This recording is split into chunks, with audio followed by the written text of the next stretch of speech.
The sleepover that went wrong.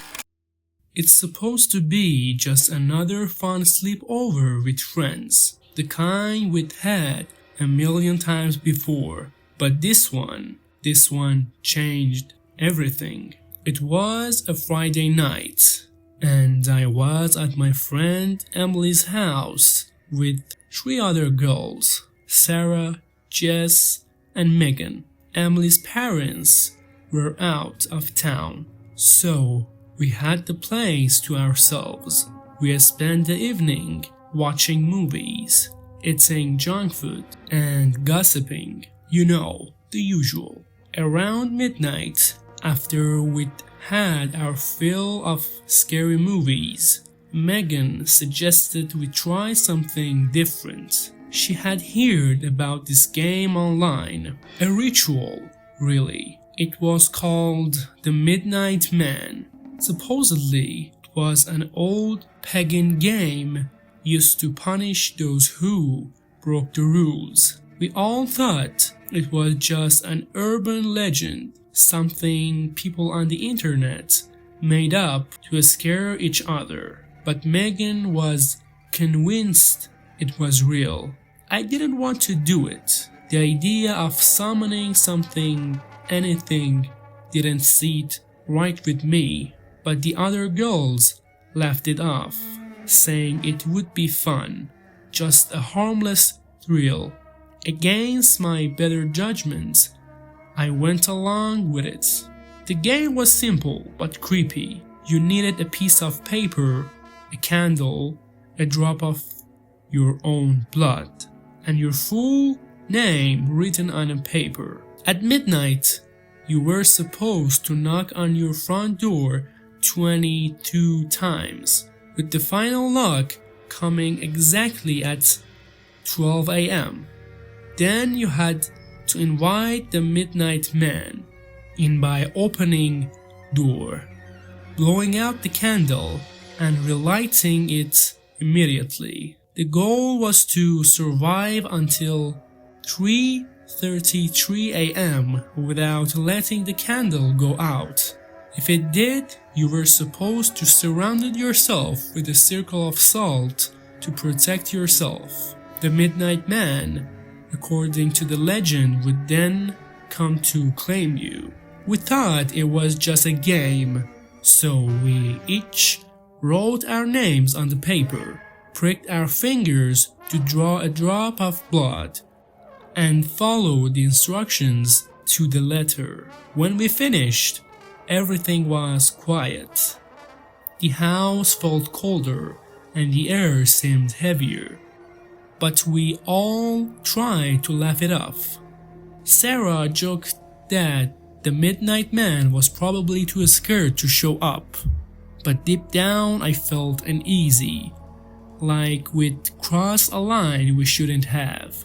We turned off all the lights, lit our candles, and started walking around the house, trying to pass the time.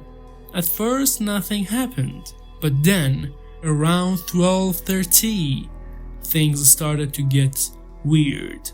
The candle flames began flickering, as if there was a draft, but all the windows were closed. I felt like something was watching us, something unseen. The shadows in the corners of the rooms seemed to grow darker, stretching out towards us. Then Megan's candle suddenly went out. She cursed, fumbling to relight it, her hands shaking. The rest of us huddled together, too scared to move. Finally, she got it lit again, but the fear in her eyes was unmistakable. None of us were laughing anymore. As we continued through the house, the temperature dropped even more. Our breath was visible in the dim candlelight. I kept hearing faint footsteps behind me, but every time I turned around, there was nothing there. The others said they heard them too. Around 2 a.m., things took a turn for the worse. Jess's candle blew out next, and when she tried to relight it, the matches wouldn't catch. In a panic, she poured a circle of salt around herself, just like the game instructed. We all stood there, frozen, as we watched her sit in that circle, clutching the unlit candle, her eyes wide with terror. And then we saw it. A shadow, darker than the rest, slowly moved across the room. It wasn't cast by any of us, and it didn't move like a normal shadow.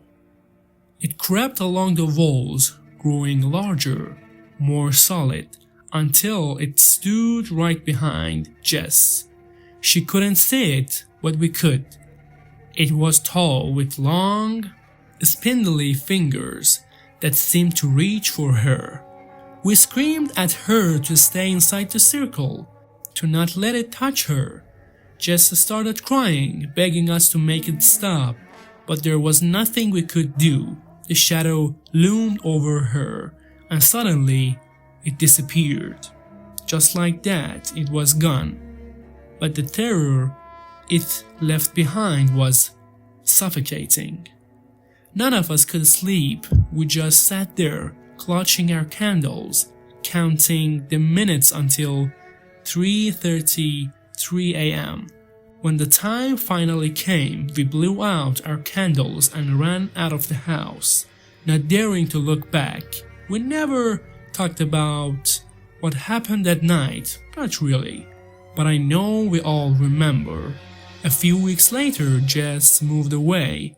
We didn't stay in touch. She didn't want to talk about it, and neither did we. But I heard from someone that she was having nightmares, that she kept seeing that shadow in her room, that she couldn't sleep with the lights off anymore. Sometimes I wonder if we really summoned something that night, something that hasn't let us go. I still feel that cold, heavy presence sometimes when I'm alone in dark, and when I do, I light a candle and wait for it to pass, praying it never does. So if you ever think about playing a game like that, take it from me, don't. Some things are better left alone.